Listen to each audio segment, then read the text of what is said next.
بسم الله الرحمن الرحيم. الحمد لله رب العالمين، والصلاة والسلام على رسول الله صلی اللہ علیہ وسلم وآلہ وصحبہ اجمعین۔ اپنے سلسلے کا آغاز کریں گے۔ کتاب ہے شرح مسند امام اعظم رحمۃ اللہ علیہ۔ عنوان ہے باب الشفاعت، شفاعت کا بیان۔ حدیث نمبر 24۔ ابو حنیفة عن حماد عن إبراهيم عن الأسود عن ربعي بن حراش عن حذيفة أن رسول الله صلى الله عليه وسلم قال: يخرج الله تعالى قوما من الموحدين من النار بعدما امتحشوا وصاروا فحما فيدخلهم الله تعالى الجنة فيستغيثون إلى الله تعالى مما تسميهم أهل الجنة الجهنميين فيذهب الله تعالى عنهم ذلك۔ حدیث کا ترجمہ حضرت حذیفہ رضی اللہ عنہ سے مروی ہے کہ رسول اللہ صلی اللہ علیہ وسلم نے فرمایا: اللہ تعالیٰ ایک ایسی قوم، موحد قوم کو جہنم سے نکالے گا جو عذاب کی وجہ سے کوئلہ ہو چکے ہوں گے، پھر اللہ تعالیٰ ان کو جنت میں داخل فرمائے گا تو اللہ تعالیٰ سے استغاثہ کریں گے کہ اہل جنت ان کو جہنمی کہہ کر پکارتے ہیں تو اللہ تعالیٰ ان سے یہ برا لقب بھی دور فرما دے گا۔ حدیث کی شرح: نبی اکرم صلی اللہ علیہ وسلم نے فرمایا کہ اللہ تعالیٰ موحدین میں سے ایک قوم کو، یعنی مؤمنین میں سے ایک قوم کو، ان کی جلدیں اور گوشت جلنے کے بعد آگ سے نجات عطا فرمائے گا اور ان کو جنت میں داخل فرمائے گا، اور اہل جنت ان کو ان پر دوزخ کے آثرات جیسے جلن وغیرہ کی وجہ سے دوزخی کہیں گے، تو وہ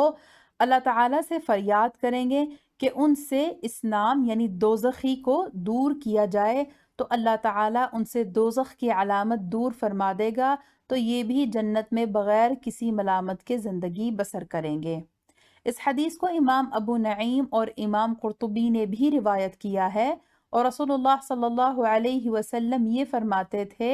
تم دنیا میں اپنے گھروں اور بیویوں کو اس قدر نہیں پہچانتے جس قدر تم جنت میں اپنے گھروں اور بیویوں کو پہچانو گے۔ پھر رسول اللہ صلی اللہ علیہ وسلم نے فرمایا: میں شفاعت کروں گا اور یہ کہوں گا: اے میرے رب، میری امت میں سے جو لوگ دوزخ میں گر گئے ہیں، اللہ عز و جل فرمائے گا: جاؤ، جن کی صورت تم پہچانتے ہو ان کو دوزخ سے نکال لو۔ پھر ان لوگوں کو دوزخ سے نکال لیا جائے گا حتیٰ کہ دوزخ میں میرا ایک امتی بھی نہیں رہے گا۔ پھر اللہ عز و جل شفاعت کی اجازت دے گا اور ہر نبی، ہر شہید اور لعنت کرنے والے کے سوا ہر مؤمن شفاعت کرے گا، کیونکہ لعنت کرنے والے کو نہ شہید لکھا جائے گا اور نہ اس کی شفاعت کرنے کی اجازت دی جائے گی۔ پھر اللہ عز و جل فرمائے گا: جس کے دل میں 1 دینار کے برابر بھی میرا ایمان ہو اس کو دوزخ سے نکال لو۔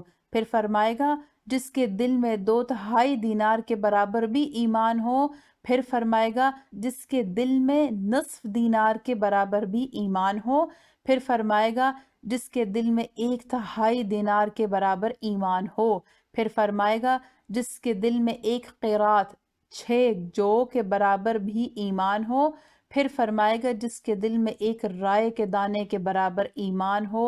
اس کو دوزخ سے نکال لو، اور بے شک ابلیس لعنہ اللہ اس دن یہ امید کرے گا کہ اس کی بھی کوئی شفاعت کرے گا،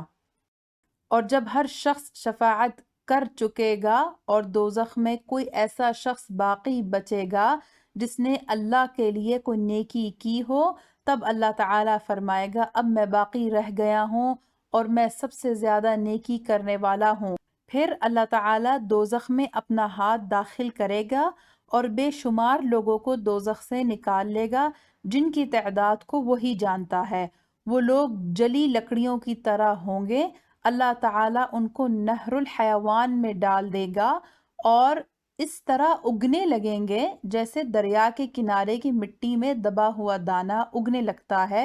جو سورج کی دھوپ میں سرسبز اور سائے میں زرد ہو جاتا ہے۔ عربوں نے جب رسول اللہ صلی اللہ علیہ وسلم سے یہ سنا تو وہ کہنے لگے یا رسول اللہ، لگتا ہے کہ آپ جنگل میں رہے ہیں، وہ شاداب سبزیوں کی طرح اگیں گے اور ذرات کی طرح پھیلے ہوئے ہوں گے، ان کی پیشانیوں پر لکھا ہوا ہوگا رحمان کے آزاد کیے ہوئے دوزخی۔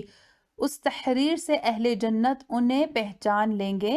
جب تک اللہ تعالیٰ چاہے گا وہ جنت میں اسی طرح رہیں گے۔ پھر وہ اللہ تعالیٰ سے دعا کریں گے، اے اللہ یہ تحریر ہم سے مٹا دے، سو اللہ تعالیٰ ان سے یہ تحریر مٹا دے گا۔ حاشیہ میں ذکر ہے کتاب العظمتی رقم الحدیث 388 اور حدیث 137، جامع البیان جلد نمبر 24 صفحہ نمبر 38 39، تفسیر امام ابن ابی حاتم جلد نمبر 10 صفحہ نمبر 3262 اور صفحہ نمبر 3256،